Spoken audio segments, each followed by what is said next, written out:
Hey everyone, welcome to the Wellen channel. Today I'll show you how to edit a PDF file on a laptop. Open any browser and search for PDF editor. Click on it and go to a site like I Love PDF. Here we select the PDF file we want to edit. I don't even know.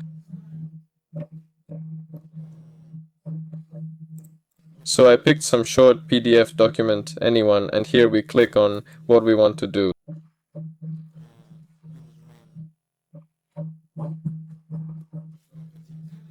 So we select add text, for example, and we can type something in there and so on.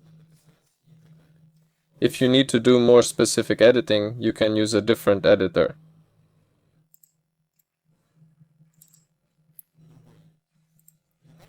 As you can see, it already lets you edit specific text fields. There you go.